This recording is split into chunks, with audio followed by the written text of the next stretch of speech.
Buenas a todos. Hoy vamos a continuar con el abordaje del lugar de la mujer en el sistema del arte, encuadrando el problema en el escenario latinoamericano.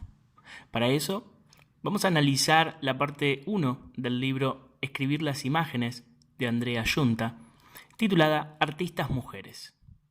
Hay que mencionar, además, que Giunta también publicó Feminismo y Arte Latinoamericano, donde profundiza el abordaje de esta misma problemática. Para comenzar, podemos enumerar algunos casos de artistas mujeres que tuvieron gran relevancia. En Brasil, podemos mencionar a Tarsila do Amaral. Recordemos que su abuelo paterno era conocido como o millonario, un rico empresario y hacendado. La pequeña Tarsila primero estudió en el Colegio Sion de la ciudad de Sao Paulo y en 1902 viajó junto a su hermana y padres a Europa, donde las dejaron internas en el Colegio del Sagrado Corazón en Barcelona.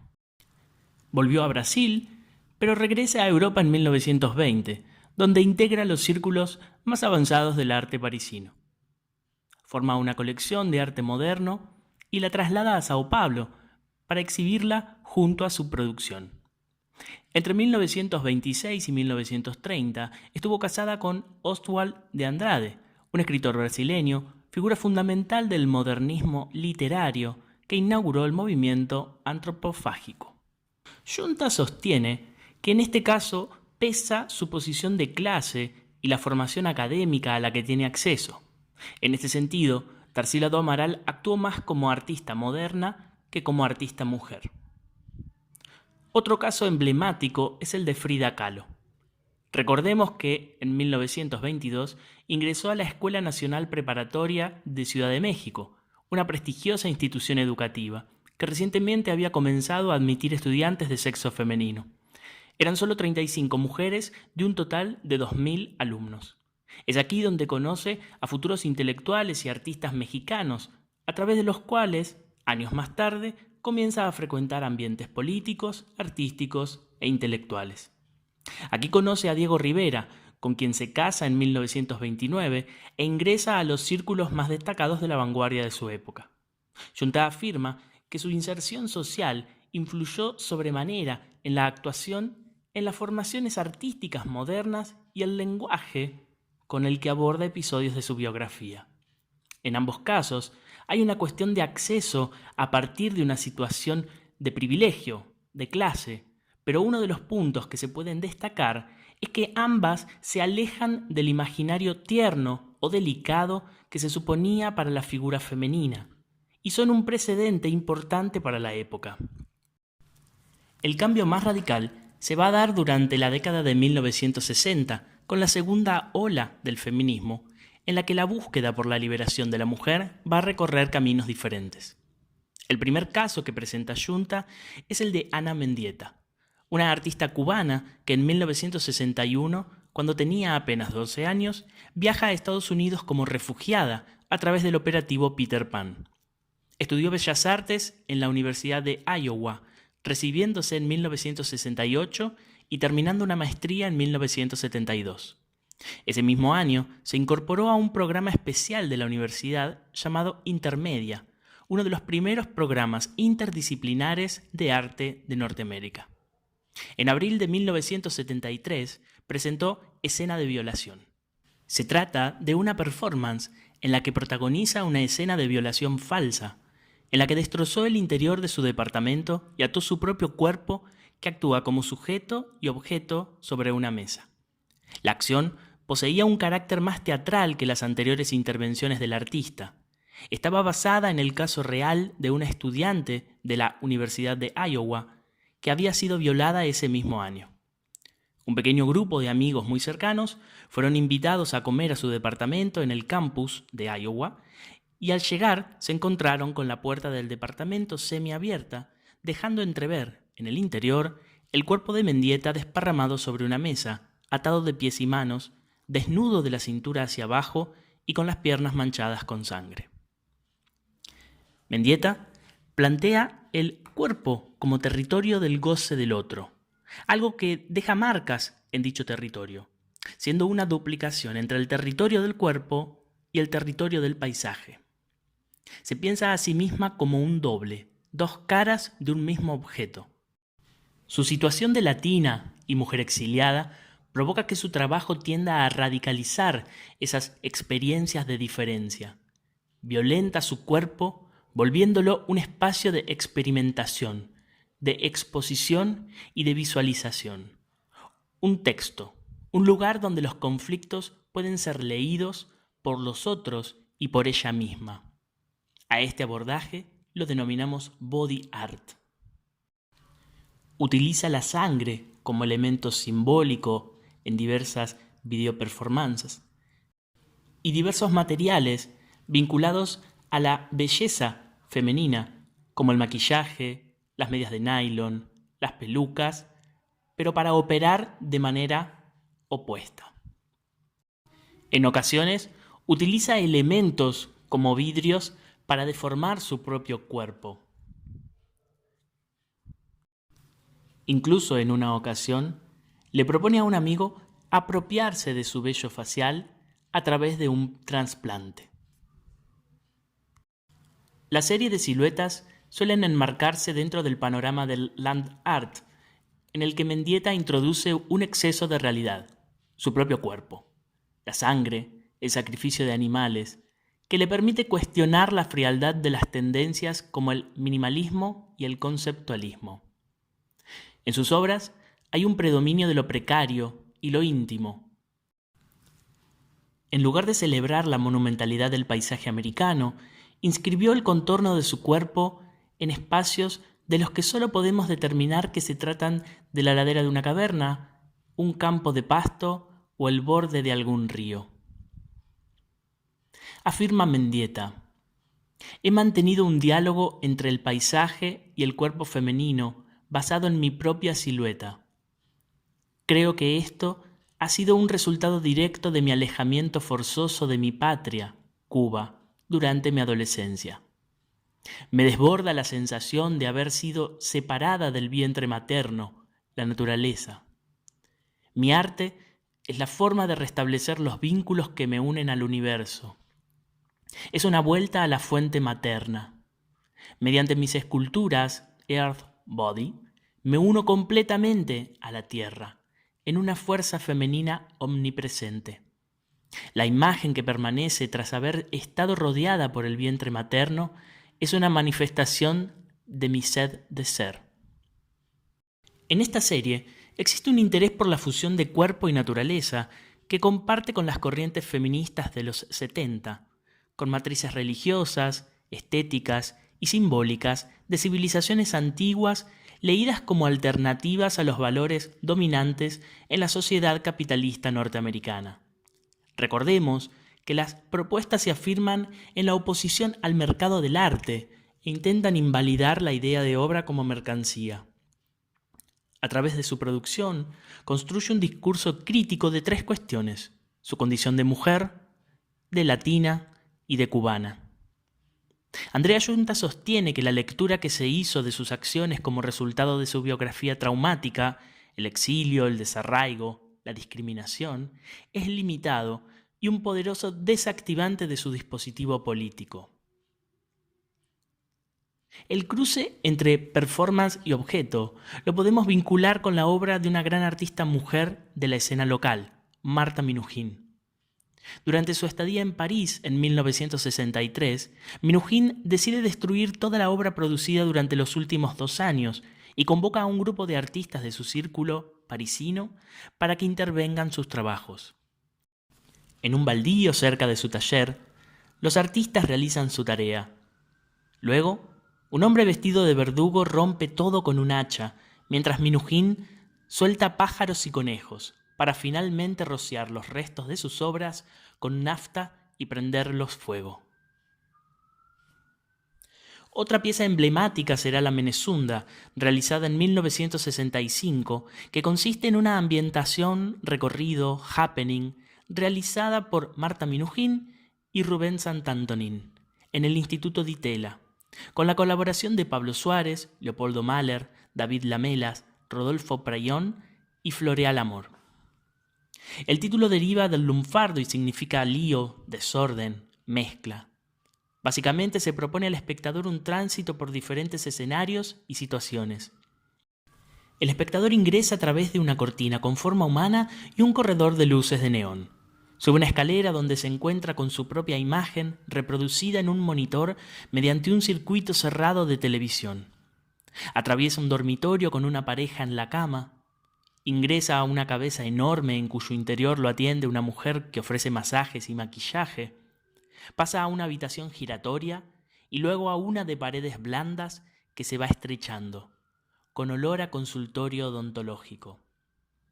Luego se encuentra con un dial telefónico gigante que permite la salida, solo si se pulsa el número correcto. Entra a una sala refrigerada con formas y texturas diversas y finalmente egresa a través de un espacio octogonal recubierto de espejos, en el que flota papel picado fluorescente iluminado con luz negra. Aunque la obra no es estrictamente un happening, posee una característica básica. Es un collage de acontecimientos donde el público es protagonista. Otra acción relevante es el pago de la deuda externa con choclos realizada en 1985.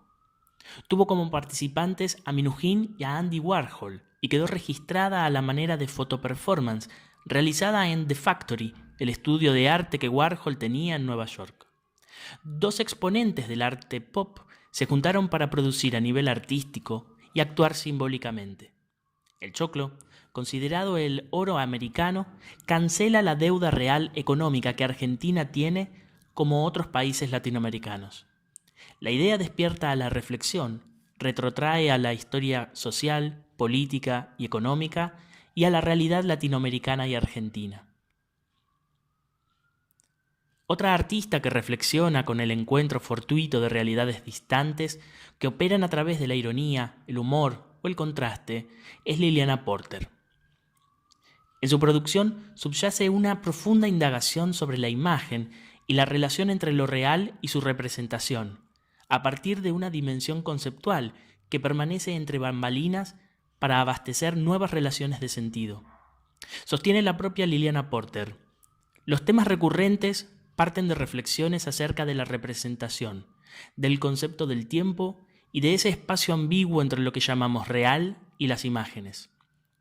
En los últimos años, casi sin darme cuenta, ha ingresado a mis obras un variado elenco de protagonistas que son objetos inanimados, pequeñas figuras, adornos, cosas encontradas en mercados de pulgas. Ellos actúan dentro de un espacio monocromo y vacío, en un tiempo no lineal, más abarcador.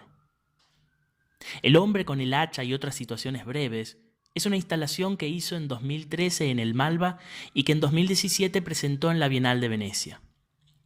Algunos personajes están abocados a tareas específicas: construir y destrozar, esparcir y recoger, ir y regresar, limpiar, barrer, levantarse, caerse, derramar y tejer, entre otras actividades.